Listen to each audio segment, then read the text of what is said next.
주말 뉴스쇼 3부입니다. 한 주간의 화제 인터뷰를 정리하는 김현정의 뉴스쇼 하이라이트인데요. 오늘도 함께해 주실 경향신문 박순봉 기자, 김현정의 뉴스쇼 서재희 PD 나왔습니다. 네, 안녕하세요. 안녕하세요. 네, 우리 두 분이 주목한 뉴스부터 갈게요.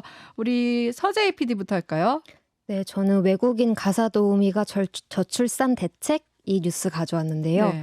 윤 대통령이 이번 주 국무회의에서 저출생 대책 일환으로 법무부와 노동부 등 관계 부처에 외국인 가사 도우미 도입을 적극 검토하라고 지시를 했습니다. 그래서 현재 법적으로는 가사 돌봄 분야에서 한국인이나 중국 동포분들만 일을 할 수 있는데 네. 필리핀 같은 동남아 외국인 가사 도우미, 가사 노동자도 고용할 수 있도록 관련 법안들을 개정한다는 거예요. 그래서 이미 서울시에서는 올해 하반기에 시범 운영을 시작할 예정이라고 하고요. 네. 취지는 이제 외국인 가사 노동자를 도입을 해서 맞벌이 부부의 어떤 가사나 양육, 육아 부담을 줄이고 특히 네. 여성들의 경력 단절 없이 더 편하게 아이를 키울 수 있도록 지원을 하겠다는 건데요. 먼저 임금과 급여가 문제가 되고 있어요. 최저임금을 적용하면 200만 원 선인데 사실 이미 지난 3월에 시대전환 조정훈 그렇죠. 의원이 관련해서 발의를 한 법안이 화제가 됐거든요. 최저임금법을 적용받지 않는 외국인 가사 노동자를 고용할 수 있도록 이 가사 근로자법 개정안을 발의해서 지금 국회에 계류 중인데요. 이 가사 도우미를 이용하는 가정의 비용 부담을 줄여주기 위해서 한 5년 정도 이 최저임금 적용 대상에서 제외받도록 하자는 제안이고 조 의원은 한 월 100만 원 정도까지 이야기를 했습니다. 현재 30대 여성 평균 소득이 한 270만 원, 300만 원 정도인데 최저임금이 한 200만 원 정도 되니까 무리라고 이렇게 현실적인 부분을 그쵸. 꼬집었어요. 네. 그래서 이렇게 비용적인 대안까지 제한이 되면서 당장 아이 문제로 고민을 하는 부부들이나 워킹맘들이나 그 사이에서는 이제 필요하다는 반응도 있다고 해요. 또 양육 문제가 출산이나 결혼 자체에 대한 어떤 부담으로 직결되는 문제기도 하고요. 또 아이를 돌볼 사람을 구하는 게 쉬운 문제가 아니잖아요. 그래서 반대편에서는 그런데 이제 근본적인 저출생 문제 해결을 위해서는 근로 환경 자체가 개선되도록 뭐 노동시간 단축이라든지 그쵸. 육아휴직 확대라든지 이런 게 필요한 건데 이렇게 아이를 대신 키워주는 정책보다 아이를 직접 키울 수 있는 정책 마련에 좀 더 초점을 맞춰줬으면 좋겠다 이런 지적이 나오고 있고요. 네. 또 값싼 외국인 여성 인력을 활용하겠다는 이런 접근 방식이 최근에 좀 돌봄 노동의 가치를 높이자 이런 네. 고민을 하고 있는 시대 흐름에 좀 역행한다는 이야기도 나오고요. 네. 물론 이제 경제학적인 차원에서 수요와 공급이 맞으면 여러 문제를 감수하고서라도 한국에 와서 일할 뜻이 있는 외국인 노동자들에게는 어떻게 보면 기회를 좀 제한하는 것도 될 수 있으니 딜레마이기는 한데요. 그동안 정부가 이제 저출산 대책에 260조를 썼는데 정책적 효과가 없었다는 비판이 있었잖아요.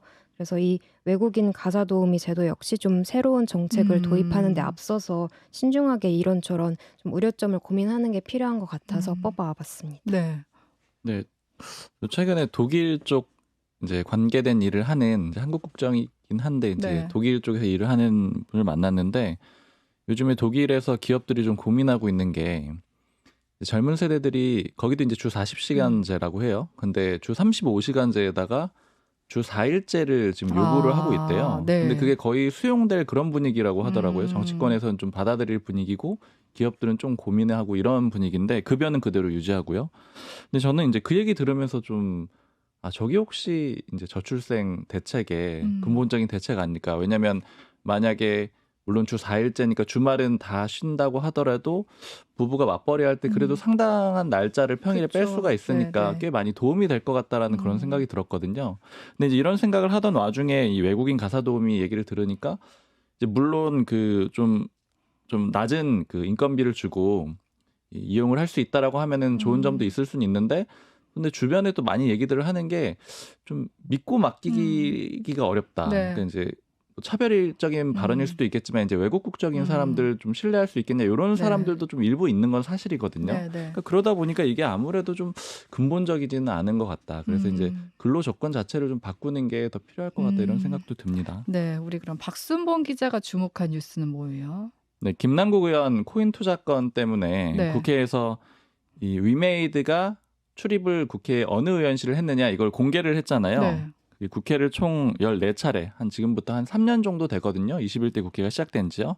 한 14차례 정도 왔던 걸로 이렇게 이제 공개를 했는데요. 네. 근데 이제 요거 자체를 뽑은 거는 저는 좀 이면이랄까요? 이게 좀 인상적인 게 있어가지고, 그러니까 좀 다른 시각이 좀 있어서 이제 네. 꼽아봤는데, 사실 이제 이 뉴스를 보면서 제일 관심이 있었던 게 뭐 기업이나 아니면 정부 부처나 여러 곳에 대관 업무를 하는 사람들이 있어요. 네. 대관 업무라는 게 이제 관을 상대한다라는 그런 의미라서 네. 뭐 부처가 될 수도 있고 국회가 될 수도 있는데 국회에 상대하는 사람들이 굉장히 많죠. 근데 이제 뭐 대관 업무하는 사람이랑 이거 가지고 이제 얘기를 하는데 먼저 하는 얘기가 위메이드 대관 하는 사람들 열심히 안 뛰었다. 회사에서 혼날 것 같다. 뭐 이 이런. 정도 열심히 안 뛴 거예요? 왜냐면 이게 3년에 14번이잖아요. 근데 이제 아. 다 회사나 아니면 뭐 그 부처나 뭐 기관마다 다 다르긴 한데 네. 자기는 주 2, 3회를 간다는 거예요. 국회에. 그래서 네. 이 정도 갔다라는 게 공개가 됐으면은 저 상당히 좀 곤란할 것 같다. 이런 얘기를 하고 네. 그다음에 또 두 번째로 하는 얘기는 이 회관에서 만나는 거는 사실은 안 친한 경우에 그렇게 많이 한다라는 거예요. 그러니까 약간 공식적인 방문에 네. 가깝고 그리고 원래 기업 사람들을 국회에서 잘 안 만나주고 어떻게 보자면 제일 낮은 대우를 해주거든요. 네, 네. 예를 들면 뭐 기자는 그래도 좀 만나주고 정부 부처 사람들도 좀 잘 안 만나주고 뭐 이런 식의 뭐 구조들이 있는데 그러니까 기업 사람들이 만나기가 힘든 거예요. 그래서 네. 이제 얘기를 하는 게 보통 대관 업무를 하니까 소위 정관이라고 할까요? 이제 국회 출신들을 많이 뽑을 거 아니에요. 그렇죠. 뭐 네. 민주당이나 국민의힘 네. 출신들을 뽑는데 보좌관 출신들이 많이 그렇죠. 가 보좌관 있죠. 출신들을 네. 많이 뽑는데 그러면 이제 보통 민주당 출신들이 민주당 의원실을 담당을 할 때는 밖에서 만난대요. 그러니까 국민의힘 출신들도 국민의힘 이 의원실을 상대할 땐 밖에서 만난대요. 왜냐하면 밖에서 이제 만나자 해가지고 밥 먹으면서 편하게 네. 얘기하고 이렇게 할 수가 있으니까요. 그러니까 오히려 국회에 가서 만난다라는 거는 좀 더 불편한 관계일 수가 있다. 그러니까 그래서 이게 지금 결과적으로는 김남국 의원이 여기 포함이 안 됐잖아요. 그렇죠. 14차례 방문하는데 김남국 의원실은 없었는데 이게 일종의 물론 이제 뭐 좀 깨끗하다, 뭐 상대적으로 거래나 이제 관계가 없었다라는 그런 의미로도 로비를 받은 의혹이 없다는 거가 이제 근거가 될 그런 수 있는 쪽으로 거잖아요. 조금 해석이 네. 많이 되고 있지만 물론 그런 면도 있을 수는 있겠지만 뭐 최초에는 방문해야 됐을 수도 있으니까요. 근데 어찌됐든 간에 요것만 가지고는 그렇게 좀 단정 지을 수가 없다. 이제 이런 점이 좀 보이는 뉴스라서 뽑아봤습니다. 네, 이 내용은 여기서 정리를 하고 그럼 이제 본격적으로 인터뷰 주인공들 만나볼게요. 오늘 첫 번째로 만나볼 인터뷰 주인공은 누구예요? 첫 번째 인터뷰는 민주당 양이원영 의원인데요. 민주당의 이제 전당대회 돈봉투나 코인 거래 의혹 같이 도덕성에 좀 타격을 줄 만한 이슈들이 연달아 터지는 상황이잖아요. 네. 지난주에 제가 주목한 뉴스에서 양이원영 의원의 진보라고 꼭 도덕적이어야 하냐 이 했었죠. 발언을 네. 꼽았었는데 이런 식으로 좀 김 의원을 옹호하는 의원들이나 지지층들이 그 언행을 둘러싸고 좀 당내 후폭풍이 이어졌습니다. 그래서 친명으로 분류되는 의원이죠. 양이원영 의원 인터뷰 듣고 오겠습니다. 그러니까 시찰단, 볼시자, 관찰할 찰자. 우리는 인스펙션, 검증을 요구를 한 건데 보고 오신 거죠. 잘 봤다는 거 아닙니까? 거기는 알프스 시설을 봤다. K탱크를 봤다. 네. 계속 그런 얘기를 하시는 것 같아요. 데이터도 요구했다 이러던데 그 데이터 그 자료로는 데이터를 아직도 못 받았냐 이런 생각이 드는 거죠. 일본 정부 측에서 요구했다고 하더라고요. 그러니까 수입물 좀 풀어주는 것도 잘 좀 고려해 주세요. 지금 한국과 일본 사이의 외교를 보면 일본은 계속 득점을 하고 있어요. 그래서 자신들이 의도하고 자신들이 원했던 것들을 계속 득점을 하고 있잖아요. 네. 그러니까 이 시찰단 건도 계속 얘기하는 게 뭡니까? 한국민들의 안전성에 대한 이해를 구한다. 이해가 깊어지길 바란다. 그러니까 자신들은 그 내용 자기들의 이제 프레임 안에 우리를 어떻게 보면 넣어서 보여주겠다 이렇게 얘기하고 있는 거죠. 수산물 수입 규제 풀어라라는 요구는 당연히 나올 거다 이렇게 보세요. 그렇죠. 저는 그렇게 보여지고 있고 이 시찰단에 대해서는 저는 세 가지 우려를 하고 있는데 첫 번째는 방류에 대한 들러리, 특히 가장 체인적 국가이기 때문에 가장 큰 피해를 호소할 수밖에 없는 나라가 세계 모든 나라에 대해서 이 문제에 대한 면죄부, 들러리를 주는 역할을 하지 않을까가 우려되는 거고 두 번째 WTO 제소에서 저희가 1심은 패소했지만 2심에 승소한 가장 큰 그 조건이 뭐냐면 어쨌든 해양 환경이 오염됐기 때문에 개별 수산물에 대해서 오염될 가능성이 높다는 거죠. 그래서 자국민의 보호를 위해서 수입 금지하는 게 타당하다 한 건데 이게 나가는 게 문제없다고 얘기를 하면 해양 환경이 이제 문제없게 된 거다라는 걸 인정하는 꼴이 돼버리니까 당연히 WTO 제소에서 저희가 승소한 그 논리를 잃어버리는 겁니다. 세 번째 어쨌든 방류를 하더라도 우리가 끝까지 막아야 되지 않겠습니까? 그러려면 국제해양법 제소를 해야 되거든요. 재판소에서. 제소를 할 때 우리가 이걸 다 양해를 했고 다 조사를 했더니 문제 네. 없었다고 얘기를 해버리면 제소가 정권이 안 돼요. 바뀌어도 제소를 못 해요. 지금이라도 방류 자체를 막을 방법이 있긴 있습니까? 그러니까 저는 국제해양법 제소, 해양법 재판소에 제소하는 게 가장 빨라요. 지금 이제 오염수와 관련해서 민주당이 이 강하게 목소리를 내는 것에 대해 정부 여당에서는 혹시 김남국 의원 코인 투기 의혹 물타기 하려는 의도는 아니냐 이런 이야기도 해요. 어떻게 생각하세요? 그 문제는 그 문제고 이 문제는 이 문제죠. 아니, 양이원영 의원님이 사실은 최근에 가장 강하게 공개적으로 김남국 의원을 지지하고 나선 분이셔서 오늘 뭐 오염수 이야기뿐만 아니라 이 이야기들은 좀 나눠보고 싶은데요. 김남국 의원이 돈을 많이 벌어서 비도덕적이라고 하는 것이냐, 코인 투자 자체가 비도덕적이진 않지 않느냐, 마녀 사냥하듯이 여론 재판 이루어지는 건 안 된다는 입장을 말씀하셨어요. 마녀 사냥이 벌어지고 있다고 보십니까? 그러니까 확인되지 않은 것에 대해서 마치 사실인 양 이거라면 문제다. 이거라면 문제다. 뇌물로 받았다면 문제다라든가 아니면 뭐 정치 자금으로 썼다면 대선 자금을 썼다면 문제다. 뭐 이렇게 얘기를 하잖아요. 근데 그건 확인되지 않은 사실인데 마치 그게 진실인 양 이제 정치권에서 더 부풀리게 하는 게 저는 문제라고 봤던 거고요. 하지만 저는 김남국 의원 건과 코인 산업 이 둘을 분리해서 봐야 된다고 말씀을 드렸던 거예요. 그러니까 요즘 청년들 특히나 이 자산 불평등이 심각해진 상태에서 이 코인 투자를 하는 사람들이 굉장히 많더라고요. 청년들 중에. 많아요. 예. 근데 우리가 예전에 부동산에 대해서도 투기와 투자를 제대로 구분 못하면서 여러 주택을 가진 사람들에서 무조건적인 좀 공격을 했잖아요. 굉장히 비도덕적인 것처럼. 근데 이것은 부동산 정책을 저희가 잘 못 푼 거지. 그걸 소유한 사람이 문제다 이렇게 공격하는 건 전 다른 문제라고 생각하거든요. 근데 이 건도 마찬가지로 코인 산업에 대해서 저희가 법적인 정비를 제대로 못한 국회의 역할의 문제인 거지. 근데 김남국 의원 개인은 보면 어쨌든 그 상임위 때 그렇게 단타로 하고 또 전 재산을 투자해서 거기에 모든 걸 이렇게 매달리게 하는 그럼 의정 활동을 하기 굉장히 어려웠을 거 아닙니까? 예. 그거야말로 그게 사실이라면 저는 이제 문제가 있다고 보는 거고. 그러면 마녀 사냥이라고 말씀하신 부분은 지금 법적으로 어떤 지금 수사가 이루어지고 있는 부분에 대해서 정확하지 않은데 비판하는 거, 그걸 마녀 사냥이라고 하신 거고. 그렇죠. 지금 근데 코인 산업 자체를 누가 뭐라고 하는 건 사실은 아니에요. 아니, 일반인들은 그런 얼마든지 해도 분들도 많아요. 되는데. 그런 분, 그래서 코인 투자 자체가 문제인 것처럼 얘기하시는 정치권에 네, 뭐 네. 저희 당에도 그렇고 그런 분들이 꽤 계세요. 그래서 그렇게 하는 거는 예전에 저희가 부동산 정책에 대해서도 마치 이제 사실 뭐 부모님 집도 같이 그 소유하는 것 때문에 2주택인 사람도 있는 거고 농가주택 소유 때문에 그런 분들도 있는데 1인 1주택이 아닌 2주택 이상은 다 문제가 있는 것처럼 굉장히 공격을 도덕성처럼 도덕적인 문제인 것처럼 공격을 그 했잖아요. 민주당이 많이 그때 그러니까 저는 않았어요? 그것에 그런 식의 태도에 대한 문제 제기를 한 거예요. 이것도 예. 코인 산업을 아예 그러면 중국처럼 불법화 시킬 건지. 아니 근데 그게 아니면 김남국 의원은 이제 상임위에서 아니 그러니까 투자한 것과 그다음에 너무 많은 투자를 몰빵 투자한 것이 그러니까. 국회의원으로서 적절했느냐 이 부분이라. 그러니까 그 부분은 저는 예. 조사를 정확하게 하고 징계할 부분은 징계하는 거고 저는 당 지도부에서 얘기한 게 돈 봉투든 이건이든 조사를 해서 징계할 건 징계하고 가야 되는데 그런 거 제대로 안 된 상태에서 그냥 탈당해버리는 이런 거는 네. 좀 저는 사실 무책임해 보인다. 우리 당이 우리가 같이 석고대죄할 거 있으면 우리가 같이 잘못한 것도 있잖아요. 이 코인 산업이나 이런 코인 투자에 대해서 거의 무방비로 놔둔 거니까 그런 부분에 대해서 공동의 책임지는 모습을 보여야지 이 사람 한 명 문제되는 사람만 떨어뜨리면 아무 문제도 없을 것처럼 얘기하는 이런 태도는 저는 좀 비겁하다고 본 거고 지금 예. 이제 전당대회 돈봉투 의혹부터 김남국 의원 코인 의혹까지 터지면서 당이 혁신기구 만들어서 쇄신하자. 여기까지는 지난 쇄신 의총에서 합의가 된 것 같더라고요. 네네. 그 방법을 놓고는 또 의견이 있습니다. 이재명 대표가 강성 팬덤, 이른바 개딸들과의 결별 선언해야 된다.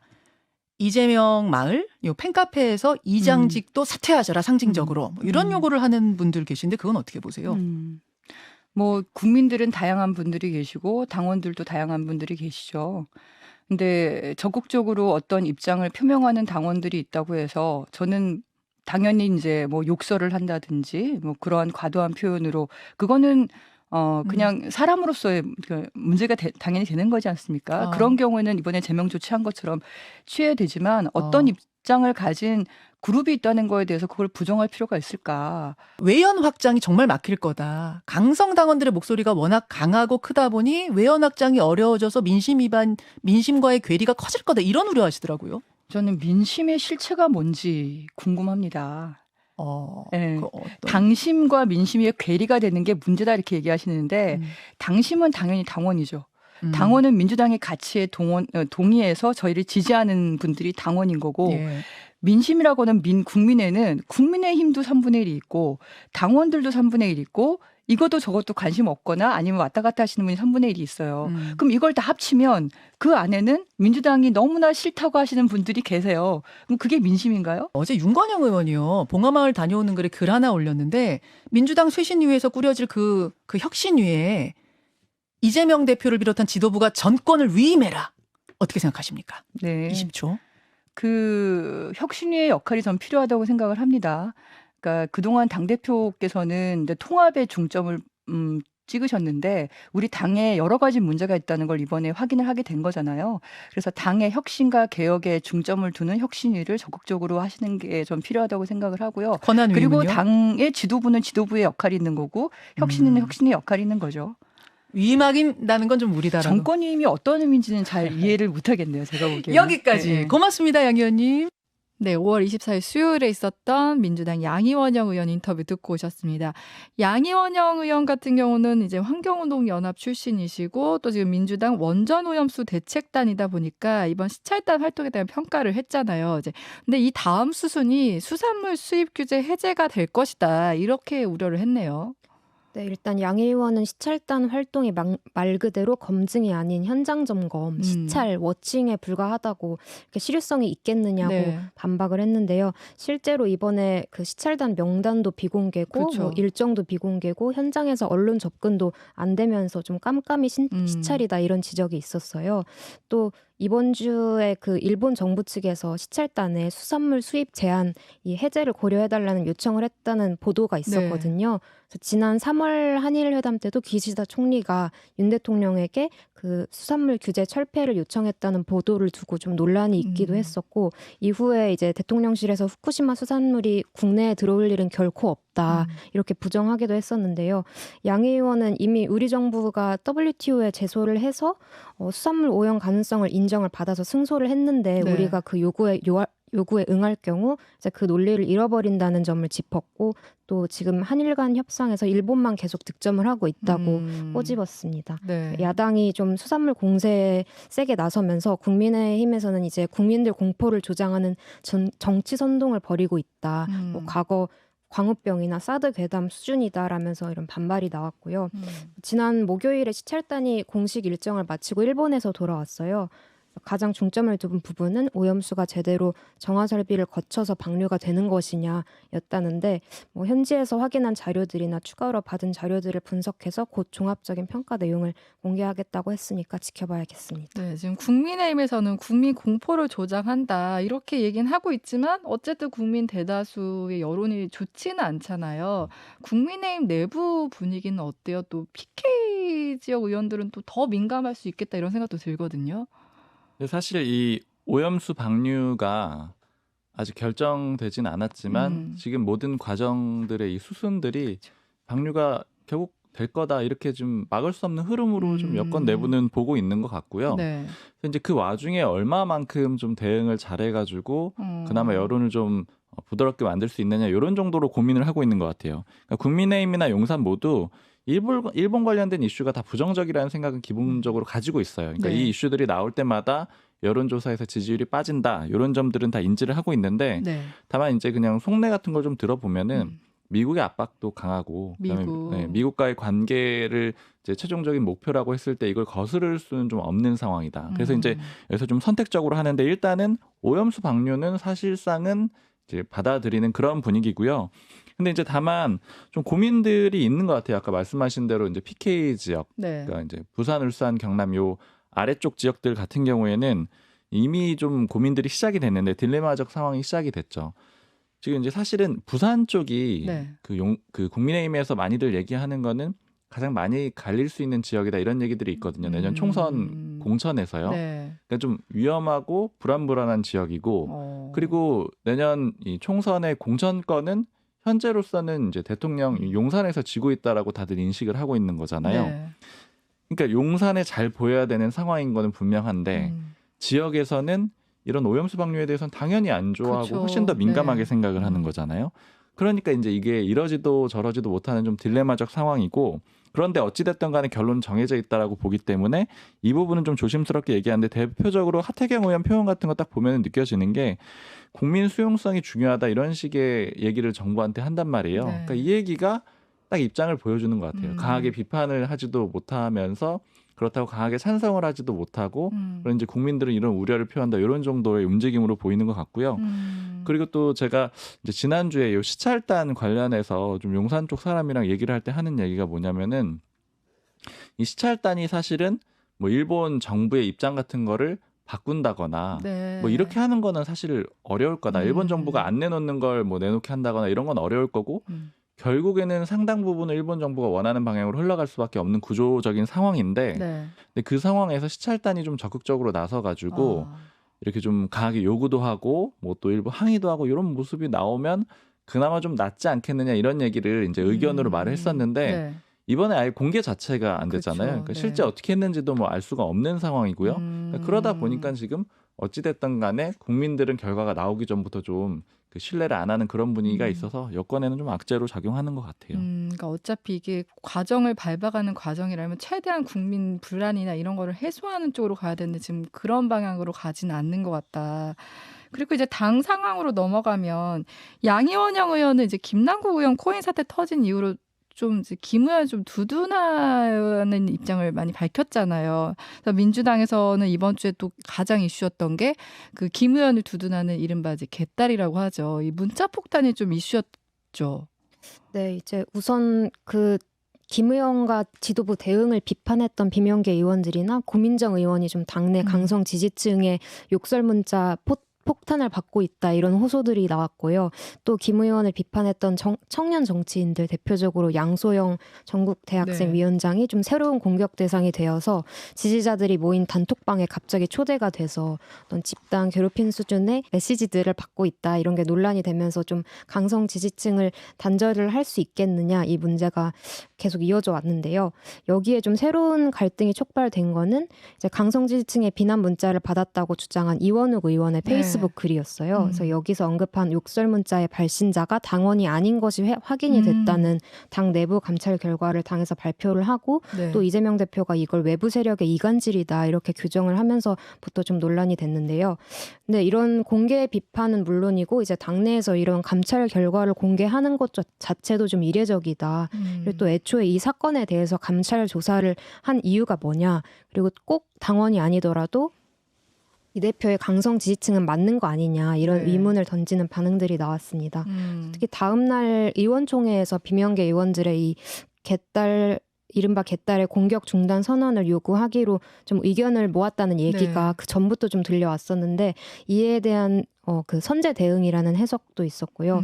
홍영표 의원이 이 결의문을 안건으로 올리자는 제안서를 돌려서 좀 30명 정도가 서명을 했는데 결국 채택까지는 안 됐어요. 네. 그래도 이제 의원총회에서 이러한 공격성 언행은 좀 중단돼야 한다 이런 공감대가 형성이 됐다고 해서 좀 다음 주까지 후폭풍이 이어질지 혹은 정리가 될지 지켜봐야 될 것 같습니다. 그러니까 이 강성 지지층의 문자 단순히 문자로 봐야 될 게 아니라 뭔가 이 안에서 비명과 친명 간의 갈등이 좀 이걸 이유로 표면화되는 인상을 받는데 지금 이거를 단순히 뭐 이렇게 당 윤리위에서 감찰 지시를 하고 이런 걸로 봐야 될지 아니면 이 이면에 어떤 좀 다른 배경이 있을지 어떻게 보세요? 그냥 파워 게임으로 보이는 것 같아요. 힘싸움으로 보이는데, 근데 이제 다만 좀 특징적인 게 결론부터 얘기하자면 비명계의 목소리가 예전보다는 굉장히 많이 커졌다라는 거죠. 네. 지금 의총 때 이제 그제였죠. 그제 목요일 의총 때 홍영표 의원이 이제 아까 말씀해 주신 대로 한 30명 정도 이 의원들 28명이더라고요. 의원들 뜻 모아가지고 이 대학생 위원장이나 하여튼 청년 정치인들한테 공격하는 거 좀 막아줍시다 이런 취지로 네. 이제 결의안을 채택하자라고 얘기를 했었는데 이제 요거에 대해서 친명계 쪽의 뭐 의원한테 이제 사석에서 물어보니까 그거 이재명 대표 공격하는 거지 이렇게 표현을 하더라고요. 그러니까 친명계 쪽에서도 네. 이 소위 말하는 이제 개딸들을 공격하는 거, 즉 이재명 대표의 지지자들을 공격하는 거는 결국, 우회적으로 네. 이재명 대표를 공격하는 것이다. 이렇게 읽고 있는 거고요. 네.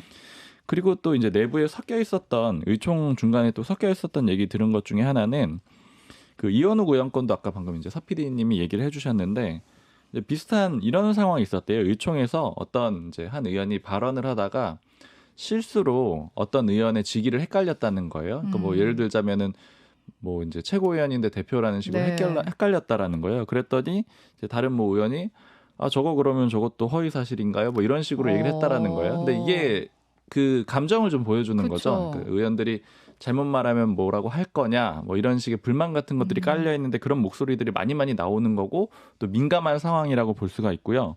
즉 이제 이런 상황들을 쭉 보자면은 비명계 쪽에서는 이제 연이은 친명계 쪽의 그런 악재들이 이어지다 보니까 예전보다 목소리를 훨씬 크게 내고 있고 네. 그게 이제 어느 정도는 좀 갈등의 표면화가 되고 있다 이제 이렇게 볼 수가 있을 것 같아요. 네. 그리고 지금 연이은 악재에 혁신의 지도부 정권을 위임하자는 윤건영 의원 제안이 있었고 그에 반해 또 대의원제 폐지를 하자는 친명계의 주장으로 이제 맞붙는 모양새잖아요.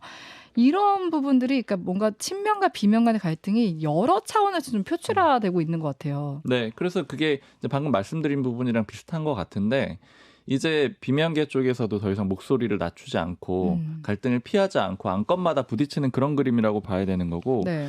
대의원제 폐지 같은 경우에는 정말로 밀접하게 그러니까 당권과 연결이 돼 있잖아요. 그러니까 당원들의 비중을 어떻게 할 것이냐, 어떤 당원들이 어느 정도의 권리를 갖게 할 것이냐 이 문제라서 훨씬 더 좀 민감하게 부딪혔던 거고요. 이제 모 의원은 그냥 이제 개파 문제로 안 보고 이런 식으로도 표현을 하더라고요. 전해철 홍영표 의원은 대의원제가 있어야지 유리하니까 나서는 거고 네. 그다음에 정청래 최고위원은 정청래 의원은 없는 게 유리하니까 나서는 거 아니야 이런 식으로 보고 있는데 이제 그 과정들이 또 개파랑 자연스럽게 연결이 되는 거잖아요. 그러다 보니까 이것도 역시 친명계 비명계 이제 이런 쪽의 싸움이 되는 거고 그리고 여권에서 이런 상황에 대해서 좀 어떻게 보고 있냐면은 네. 이제 비명계 쪽에 이제 이런 갈등 내지는 이제 공식적인 목소리 발언 같은 것들이 점점 높아지는 과정에서 이재명 대표가 점점 더 힘을 못 쓰는 그림이라는 거예요. 이재명 대표의 그립이 거기서 점점 약해지는 이런 상황이다. 그래서 이제 국민의힘에서는 아 저렇게 가다 보면은 결국에는 총선 때 이제 예전에도 한번 말씀드린 적이 있었던 것 같은데 총선 때 이재명 대표가 전반적으로 수용하는 방식의 공천을 하게 되면은 네. 그러면 이제 공천이 굉장히 좀 어그러질 수가 있다. 왜냐하면 비명계 쪽 입장도 받아주고 친명계 쪽 원래 챙겨야 될 사람도 챙기고 이렇게 뭐 탕평책 비슷하게 공천이 이뤄질 가능성이 있다. 이런 식으로 또 예측을 하고 있고 네. 그리고 또 이 이재명 대표가 그립이 약해지다 보면은 일종의 혁신 내지는 쇄신 같은 거 할 힘도 점점 빠질 거라는 거예요. 이런 것들은 좀 여당에서는 좀 그렇게 좀 안 좋은 상황으로 분석을 하고 있습니다. 국민의힘 쪽에서는 이 상황이 오히려 국민의힘 쪽엔 좀 좋게 작용할 거다 이렇게 보고 있네요. 그리고 지금 이런 혼란 상황 때문인지 그 정당 지지율이 국민의힘과 민주당의 지지율이 계속 벌어지고 있어요. 네, 일단 이번 주 조사 결과를 보면 정당 지지율이 국민의힘은 34%고 민주당은 27%, 정의당은 6% 이렇게 나타났는데요. 국힘은 직전 조사에 비해서 2%포인트가 올랐고 민주당은 2%포인트가 하락을 하면서 좀 7%포인트 차이로 격차가 좀 더 벌어진 거예요. 그래서 민주당의 돈봉투 의혹이나 김남국 의원 코인 의혹이나 그리고 또 이번 주에 부천시 의원 성비 의혹까지 있었잖아요. 도덕성에 타격을 주는 악재가 연이어 터져서 그에 따른 영향으로 보이고요. 또 내부에서도 좀 결집을 하고 통합을 하기보다는 강성 지지층 문자 폭탄 이런 문제로 좀 더 갈등이 불거지면서 이번 주에 잇따른 의총에서도 격론이 벌어지기도 했었습니다. 그동안에는 이제 여소야대라는 우위를 살려서 좀 입법 주도권을 잡고자 했는데 뭐 최근에 양곡관리법이나 간호법 같은 법안들이 좀 대통령의 그 거부권 행사에 연이어 가로막히면서 제대로 힘을 쓰지 못하고 있는 상황이고요. 또 이 대표 사법 리스크에 대해서 뭐 총선 직전에 수사 결과가 발표가 되거나 체포동의안이 또 국회로 넘어올 가능성도 있어서 긴장감은 좀 더 고조될 걸로 보입니다. 지금 돈봉투 의혹 얘기하셨는데 민주당은 진짜 뭐 사실 이 코인 사태 터지기 전에 돈봉투 의혹이 제일 컸잖아요. 근데 지금 이번 주에 그 이성만 그리고 윤관석 의원에 대한 구속영장이 청구가 돼서 이제 체포동의안 표결을 할 텐데 민주당 분위기는 좀 이건 어떻게 보고 있어요? 근데 민주당은 이게 이미 거의 대부분 이제 공식적으로 가결이 될 것이다. 그러니까 체포에 동의를 해가지고 영장실질 심사를 받도록 그렇게 처리를 하게 될 것 같다라고 많이들 예측을 하고 있는 상황이고요. 실제로 그렇게 될 것 같습니다. 이게 기본적으로는 좀 여러 가지 요소들이 있는데 일단은 탈당을 했잖아요. 네. 그러니까 탈당을 했다라는 거는 보통 일종의 국룰이라고 할까요? 요즘 안 좋은 일이 터지면 정당에서 탈당을 먼저 하고 자진 탈당을 하고 당은 우리가 처분할 방법이 없어요. 이런 식의 일종의 과정을 밟게 되는데 탈당을 하게 되면 우리 당 사람이 아니잖아요. 그러니까 우리는 아무것도 못한다. 이런 메리트를 가장 크게 유지를 할 수가 있는 거거든요. 약간 부채의식이 좀 줄 수도 있을 것 같아요. 그렇죠. 그래서 네. 사실은 아무 얘기 안 할 수 있는 거예요. 그러니까 어떻게 하자, 이렇게 하자, 저렇게 하자, 가결시키자, 불결시키자 이런 얘기를 전혀 안 할 수 있는 그런 구조기 때문에 이제 민주당에서는 아마 아무 입장도 내지 않을 겁니다. 그러면 결국 의원들이 자체적으로 알아서 판단을 하게 될 거고, 그다음에 이건 이제 무기명 투표잖아요. 그래서 네. 이제 아마 소신 투표를 각자 하게 될 텐데 그 경우에 가결이 많이 될 거다 이렇게 예측들을 하는 거고. 이게 왜 또 그렇게 보이냐면은 일단은 흐름상으로도 그렇죠. 예전에 노웅래 의원 다음에 이재명 대표였는데 훨씬 더 가결이 늘어났잖아요. 네. 그러니까 이재명 대표임에도 불구하고 가결이 늘어났고 이 흐름상으로 봤을 때도 그렇고 지금 악재가 계속 이어져 왔는데 그러니까 여야 모두 좀 얘기를 들어봤을 때 이번 총선, 내년 총선에 어떤 프레임 내지는 구도로 보는 게 표현들은 미묘하게 다르지만 제가 이해하기로는 이제 민주당의 부패, 그러니까 부패한 민주당 대 이제 무능한 뭐 윤석열 정부, 무능한 정부 이런 식의 싸움이 될 가능성이 높다라고 다들 보고 있는 것 같아요. 그러니까 결국 그럼 각 당에서 봤을 때는 민주당에서는 부패함을 끊어내야 되는 거고, 그 다음에 뭐 윤석열 정부 내지는 국민의힘에서 유능함을 이제 가져와야 되는 거잖아요. 이런 흐름에서 봤을 때는 결국에는 이제 전체적인 흐름 자체가 좀 엄단하고 이런 과정으로 갈 가능성이 높죠. 그래서 이번에 체포동의안 표결을 하게 될 때 여기서 이제 또 그 방탄 내지는 이제 돈봉투 사건을 옹호한다라는 정당이 된다라는 거는 부담이고. 특히나 무기명 투표라서 개인적인 관계가 있더라도 부담이 좀 적을 수가 있잖아요. 그리고 탈당도 한 상태고. 그래서 아마 그런 쪽의 흐름이 좀 클 것 같습니다. 그리고 이제 한동훈 법무부 장관이 어떻게 설명을 할 것이냐, 그것도 얘기들을 하더라고요. 한동훈 장관은 매번 하던 것처럼 네. 예전에 다른 법무부 장관들과는 다르게 훨씬 더 적극적으로 얘기를 할 것 같아요. 뭐 그거는 좀 명확히 보입니다. 네, 앞서 언급한 여론조사는요, 지난 22일에서 24일 전국 성인 1,010명을 대상으로 진행한 전국 지표조사 결과고요. 자세한 내용은 중앙선거 여론조사 심의위원회 홈페이지를 참조하면 됩니다. 그럼 민주당 얘기는 여기서 마무리하고 잠시 쉬었다 올게요. 주말 뉴스쇼 3부 김현정의 뉴스쇼 하이라이트로 함께하고 계십니다. 그럼 이제 두 번째로 만나볼 인터뷰 주인공은 누구예요? 네, 국민의힘 김재원 최고위원인데요. 자, 당원권 정지 1년이라는 중징계를 받고 한동안 잠행을 이어갔잖아요. 자, 당이 한동안 혼란하다가 이제 민주당에서 이슈들이 터지면서 좀 국면 전환이 되고 네. 좀 비교적 안정세를 찾기 시작했는데 그 타이밍에 다시 출연을 했습니다. 우선 듣고 오시죠. 징계 시점에서부터 이야기를 좀 풀어가 볼게요. 최고위원 사퇴를 하면 정치적인 고려를 하겠다. 다른 말로 선처를 하겠다라는 뭐 윤리위의 메시지가 있었습니다. 분명한 메시지가 있어서 태영호 의원은 최고위원직 사퇴했습니다. 선처 받았어요. 징계 자체가 예. 과거에 뭐 범죄에 연루가 되어서 그 뭐 관련된 상황으로 징계가 된다든가 또는 뭐 당을 상대로 당의 정상적인 운영을 문제 삼아서 소송을 계속한다든가 그래서 당의 정상적인 운영을 못하겠다든가 뭐 이런 류의 징계가 아니고 여러 가지 이 찬반 논란이 좀 있었던 징계잖아요. 그리고 또 저는 최다 득표로 최고위원에 당선이 되었는데 예. 징계 기간에 또 징계 반대를 요구하는 당원과 국민들의 뭐 소명도 있었고 이런 상황에서 제가 사퇴를 해버리면 예. 저를 지지해줬던 당원들 또는 논란을 갖고 있었던 많은 분들이 더 이상 저에 대해서 기대할 수가 없잖아요. 그래서 사실은 말씀하신 대로 뭐 여러 가지 그 이야기가 있었지만 사퇴할 수가 없었죠. 제가 물러설 수 있는 길이 없었어요. 실제로 그럼 뭐 제안이랄까요, 뭐 회유랄까요, 압박이랄까요, 그런 접촉이 있긴 있었습니까, 많이? 뭐 회유 압박 뭐 이렇게 이야기할 수는 없고 오랜 친구가 정말 우정어린 저 걱정을 많이 하면서 이런저런 이야기를 했는데 그때 사실 마음이 조금 흔들렸어요. 유상범 의원이군요. 아니 저와 인터뷰하면서 그 얘기를 하시더라고요. 전화했었다고. 그때 약간 흔들리셨어요? 그리고 뭐 또 다른 분을 바꿔주겠다고 뭐 이렇게 이야기하는데 제가 이게 이러다가는 정말 흔들리겠구나 하는 생각에 미안하다고 하고 전화기를 끄고 산으로 올라갔죠. 자기 욕심 때문 아닙니까? 자기 정치하시려는 거 아닙니까? 이렇게 의심하는 분들도 계시거든요. 근데 뭐 자기 정치든 어쨌든 정치인이 스스로의 신념에 따라서 여러 가지 역할을 해야 되는 건 당연하잖아요. 그리고 저는 지금 뭐 말씀하신 취지가 여러 가지가 있는 것 같은데 최다 득표로 당선된 최고위원으로서 총선 국면에서 여러 가지 역할을 또 해야 하리라고 생각을 해요. 총선 국면에서 아니 지금 당원권 정지가 돼서 최고위원 회의도 못 가시는데 어떤 역할이 가능할까요? 그러나 최고위원으로서 역할을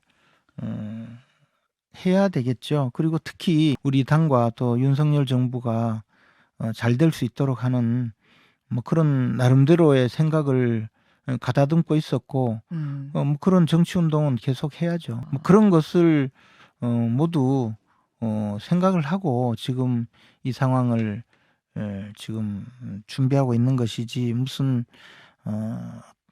뭐 그런 그런 분들의 이야기에 일일이 대꾸할 필요가 있겠어요. 조원준 의원 그런 얘기도 하셨더라고요. 뭐 무소속 출마가 한 번이 어렵지 한 번 하고 나면은 뭐 그 다음에는 쉽다는 이런 식으로 말씀하셨던데. 그래서 뭐 그분은 뭐 그렇게 살았는지 몰라도 제가 우리 당에서 20년 동안 정치하면서 사실은 공천 5번 떨어졌거든요. 근데 제가 무소속 출마한 적은 없어요. 없어요. 네. 한번 선언을 하실 뻔 하다가 그거 안 하셨어요. 그렇죠? 그것은 이제 그때는 무공천을 하기 때문에 통상 무공천이라는 것은 전부 우리 식구니까 뭐 공천할 필요 없다 그래서 이겨서 오는 사람은 곧바로 받아주겠다 이런 경우에 무공천이지 뭐 다른 의미는 없거든요. 근데 그것도 대선을 앞두고 혹시 한 표라도 지장을 초래할까봐 출마를 하지 않은 것이죠. 근데 그때 무소속 출마하는 것은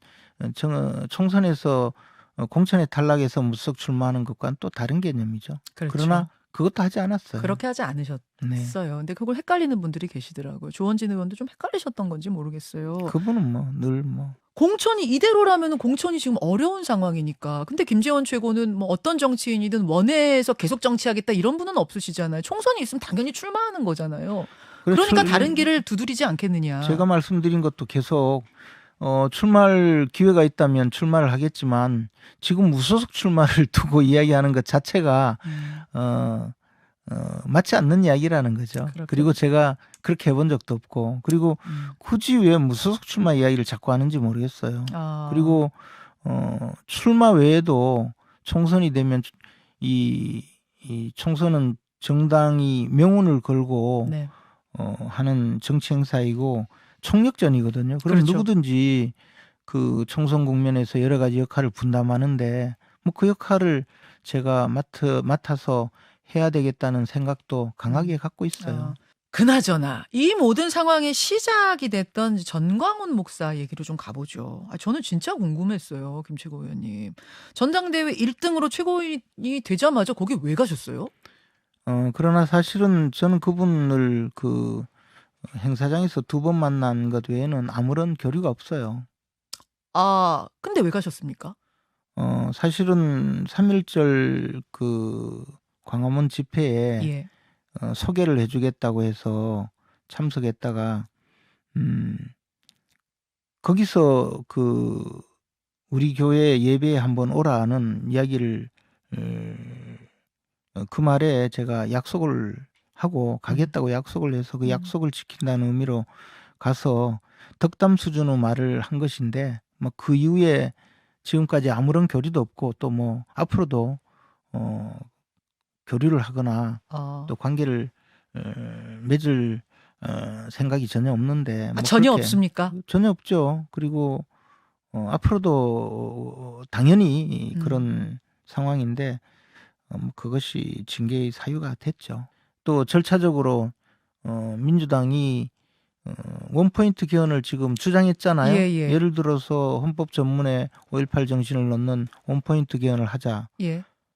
했으면 민주당이 이미 국회 의석의 과반수를 차지하고 있기 때문에 제안을 하면 그다음에 국회 의결을 거칠 거잖아요. 예. 근데 우리 당은 저를 반대한다고 말한 저를 중징계를 했잖아요. 예. 그러면 우리 당을 설득하기는 쉽지 않겠어요? 찬성하십니까 원포인트 개헌?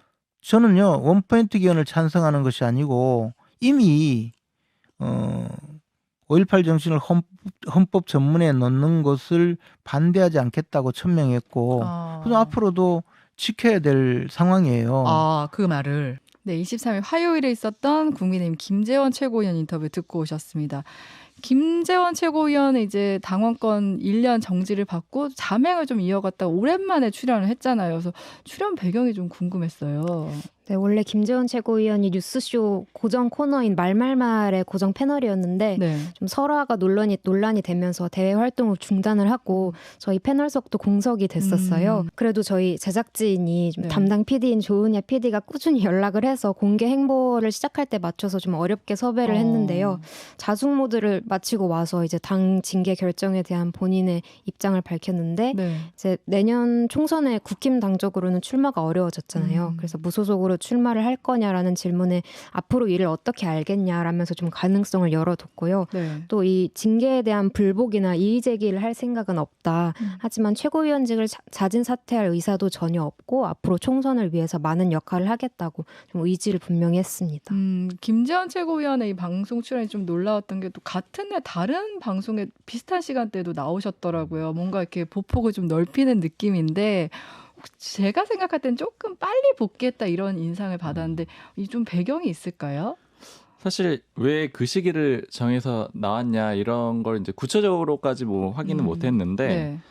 근데 지금 국민의힘에서 많이들 하는 얘기는 국민의힘뿐 아니고 사실 민주당도 그런데요. 요새 정치권에서 자숙하거나 잠적하거나 이런 시기가 굉장히 좀 짧아지고 있거든요. 그러니까 예전에 보면은 보통 정치인들이 문제가 있거나 아니면 큰 선거에서 패배하거나 이러면은 한동안 잠적을 하잖아요. 네. 그래서 이제 외국에 가거나 아니면 지방에 있다가 이제 오랜만에 돌아오는데 이 공식을 따르는 사람은 최근에는 이낙연 전 대표밖에 없고 나머지들은 다 복귀가 빨라졌어요. 거의 안 쉰다라고 하는데 네. 근데 이거 가지고 그냥 농담조로 정치권에서 하는 얘기는 예전에는 이제 연예인들 가수들도 좀 쉬었다가 많이 왔었잖아요. 네, 네. 예전에 서태지와 아이들 너무 옛날이긴 하지만 컴백하고 이런 것들이 있었는데 그게 다 네. 없어졌어요.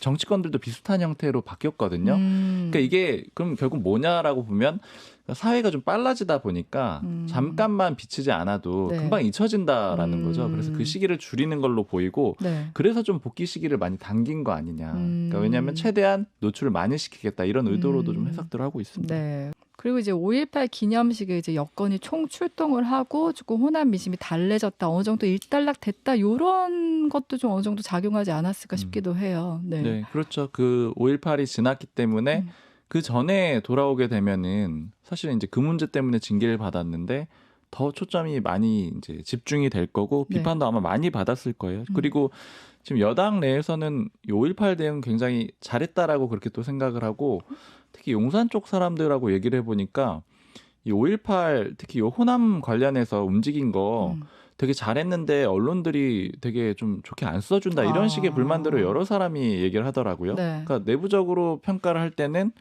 대통령이 가는 것도 그렇고 그다음에 의원들의 숫자를 비교하기도 했는데 어찌됐든 간에 그 비중으로 보자면 국민의힘 의원 수가 더 적잖아요. 네. 그래서 비중으로 보면 더 많이 간 거고 네. 그리고 옛날로 치면은 이제 재창을 한 해 만에 이런 거 가지고 입 모양 보고 이런 시기가 있었는데 지금은 다 같이 열심히 노래도 부르고 이렇게 전향적으로 바뀌었는데 이걸 왜 평가를 잘 안 해주느냐 이렇게 얘기들을 하고요. 그래서 그럼 오히려 반문을 좀 해봤어요. 왜 그런 거 같으냐, 왜 평가를 안 해주는 거 같냐 했더니 좀 김 빠진 거 같다라고 하는데 첫 번째는 이제 모 언론사에서 윤석열 대통령 안 간다라고 보도를 했거든요. 근데 이게 보도를 했는데 결과적으로는 갔잖아요. 네. 근데 이게 사실 이제 엠바고로 걸려 있었기 맞습니다. 때문에 아는 네. 사람들은 다 알고는 있었어요. 간다라는 거를.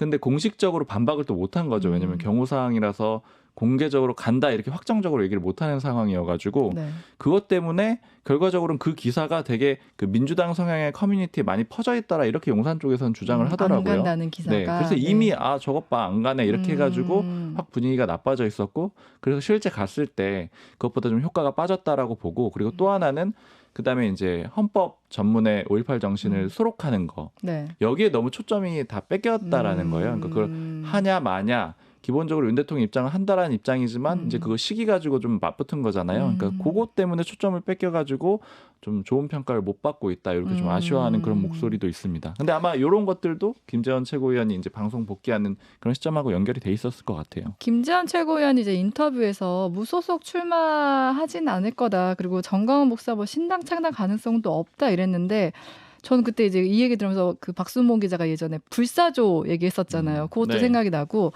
향후 그러면은 김재원 최고위원이 이 위기를 어떻게 극복할지 그게 궁금하더라고요. 저도 그 뉴스쇼 나와서 인터뷰하는 거 들으면서 저는 또 혼자 생각이 들었던 게 자꾸 이준석 전 대표를 이렇게 겨냥한 것 같은 그런 느낌도 계속 들더라고요. 그 무슨 가처분 신청 이런 것도 할 생각이 없고 뭐 항의할 생각이 없고 또 뭐 탈당 이런 거는 또 예를 들자면 예전에 바른정당계를 지목한 것처럼도 느껴지고 그러니까 본인은 어찌됐든 간에 이제 국민의힘에서 어떻게든 해보겠다라는 그런 입장인 것 같고요. 네.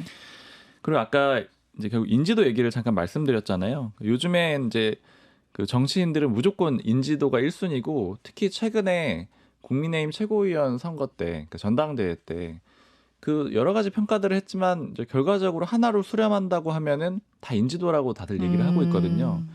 결국 이제 김재원 최고위원은 높은 인지도를 비교적 가지고 있고 네. 이 인지도를 가지고 계속 출연을 하면서 인지도를 유지하면서 그다음에 나는 윤석열 정부를 위해서 열심히 일하는 사람이고 그리고 당에서 떠날 생각은 없고 이제 이런 것들을 계속 어필을 할 것 같고요. 그리고 지금 총선이 아직도 한 그래도 11개월 뭐 이런 정도로 남아있는 상태잖아요. 네. 그러니까 1년 좀 안 되게 남아있는 상태잖아요. 총선 공천이 어떻게 될지 사실은 몰라요. 네. 그러니까 지금 당협위원장인 사람들도 다 장담할 수가 없고 어떤 형태가 될지 모르고 물론 지금 공천은 비교적 그 윤석열 대통령이 그립을 쥐고 갈 걸로 보이긴 하지만 네.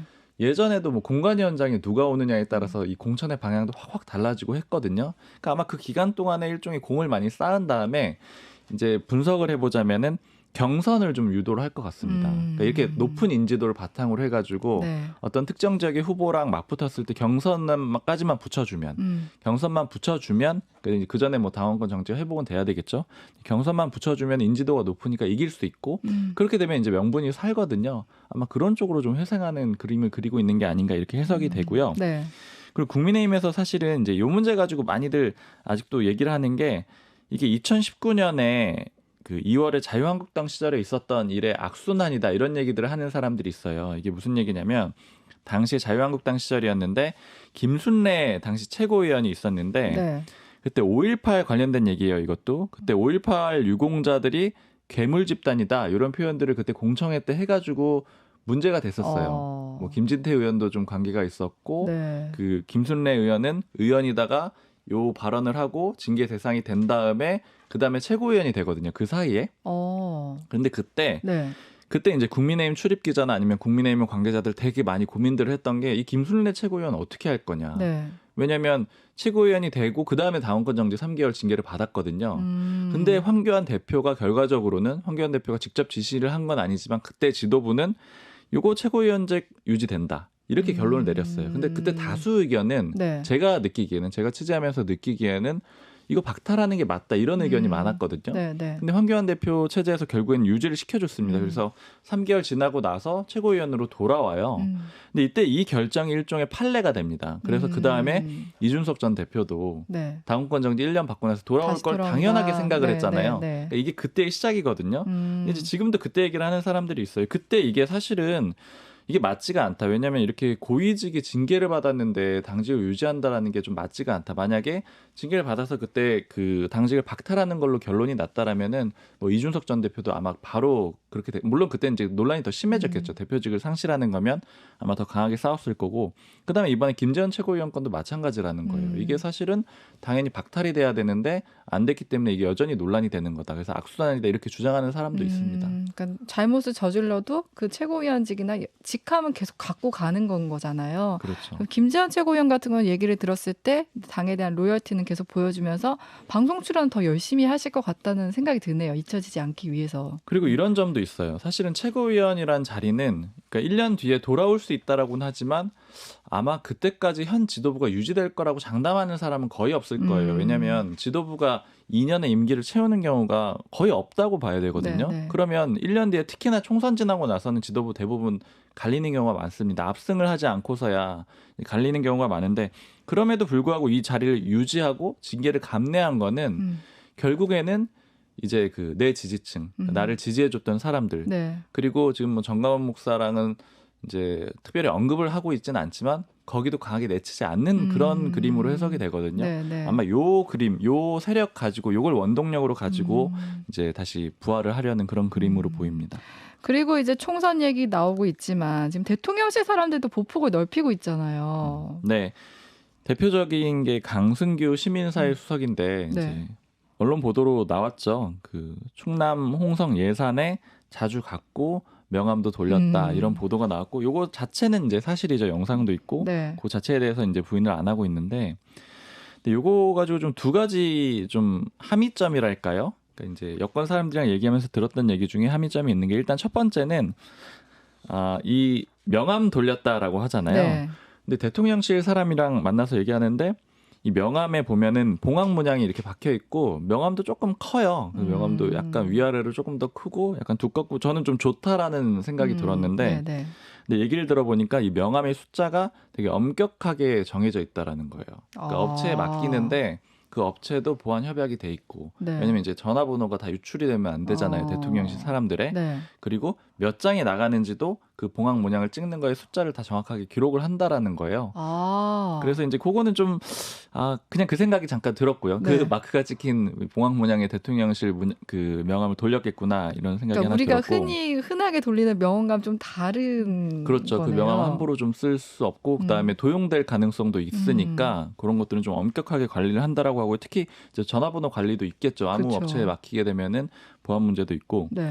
그다음에 그냥 그런 얘기하면서 같이 좀 했던 얘기가 그 용산에 요즘에 보안이 이제 강화됐다 이런 얘기는 예전에 보도로 나왔었는데 네. 프로그램 깔아야 되고 그다음에 애플 휴대폰은 못 쓰거든요. 그게 안 깔려가지고 그래서 네. 이제 삼성 계열 뭐 갤럭시 폰만 쓸 수가 있는데 근데 그 프로그램을 까는 게 뭐 이제 다른 뭐 의도가 있거나 이런 건 아니라고 이제 다 설명을 하긴 했지만 어쨌든 까는 사람 입장에서는 막 그렇게 막 기분이 깔끔하진 않잖아요. 네. 근데 이거 어디까지 깔아야 되냐 얘기 들어봤더니 수석급 이상은 또 안 깔아도 된다고 하더라고요. 그러니까 안보실장급이나 네, 네. 각 수석급들은 또 안 깔아도 된대요. 그래서 혹시 요 명함도 예외이려나 수석들은 뭐 그런 생각도 잠깐 해봤고 네, 네. 그다음에 이제 두 번째가 좀 더 그 정치적인 정무적인 얘기인데 이제 지금 출마 준비하는 뭐 국민의힘 사람이 하는 얘기가 강승규 수석이 향하는 발을 좀 봐야 된다. 지금 충남 홍성 예산을 그 고향 쪽을 왔다 갔다 네. 했다라고 하는 거잖아요. 강승규 수석이 원래 마포에서 국회의원을 했었던 적이 있었거든요. 네. 그러니까 이제 당연히 의뢰 마포로 다시 나오겠거니 이렇게 생각들을 했는데 지금 위치가 충남 쪽으로 바뀐 거잖아요. 그러니까 이 얘기는 뭐냐면은 지금 용산에서는 사실은 이제 대략 40% 정도 대통령 지지율이 그 정도 나오면 수도권 선거도 해볼 만하다라고 얘기들을 하고 네. 그다음에 지금 그 정도 지지율이 나오는 상황이거든요. 좀 회복이 돼가지고 근데 그럼에도 대통령실 사람들이 어디 가는지 봐라.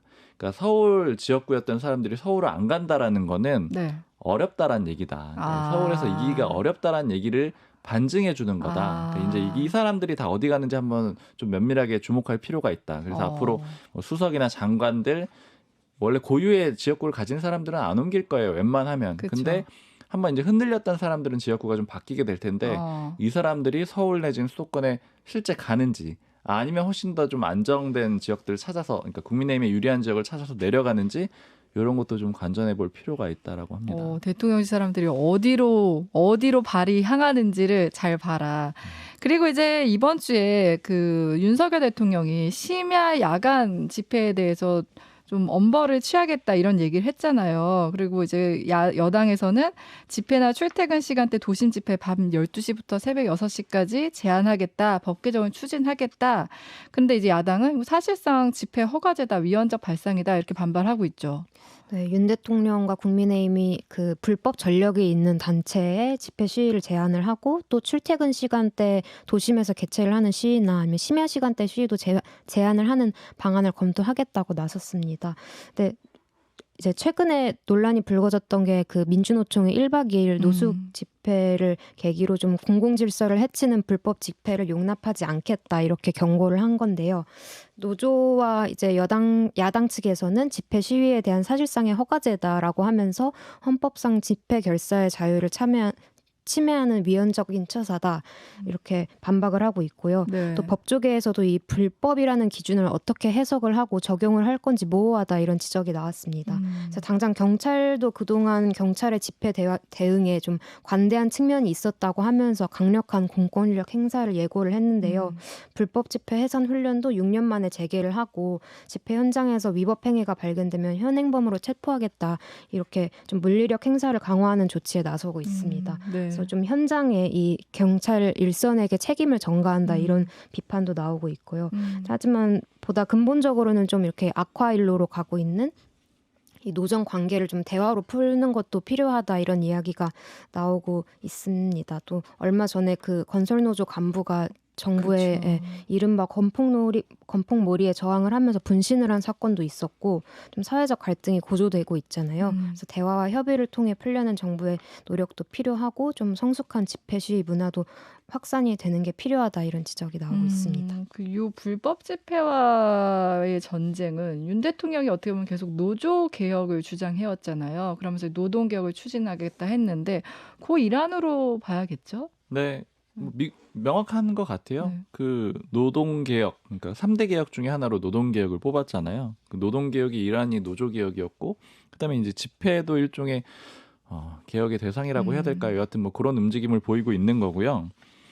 지금 여권 내부에서는 대체적으로 이 흐름 자체에는 좀 동의를 하는 것 같습니다. 네. 왜냐하면 유리하다라고 보고 있어요. 일단 첫 번째는 지난번에 이제 노숙농성을 가장 결정적인 계기로 삼는 거잖아요. 네. 그러니까 집회에 대해서 일반 국민들이 가진 불만들이 클 거다. 이제 도심에 가면은 주말에 가면은 뭐 힘들다 이런 인식들이 많이 네, 퍼져 있기 네. 때문에 표로 보더라도 불리하지가 않다라는 생각이 한 가지가 있는 거고, 네. 그다음에 두 번째로 윤석열 대통령이 후보 시절 때부터 강조했던 게 공정과 상식이고, 그다음에 검찰 출신, 법조인 출신이잖아요. 그러니까 네. 엄정한 법 집행 이런 게 명분이 살아있다라고 보는 거고, 네. 그다음에 세 번째로는 이제 기본적으로 노조에 대한 불만도 있을 거다 이렇게 좀 판단을 하고 있고요. 그래서 이제 이 흐름 자체는 여권에서는 괜찮다, 이제 나쁘지 않은 전략이다라고 보고 있는데, 다만 세련되지 못했다 이런 지적을 하는 사람들도 있습니다. 세련되지 못했다. 네.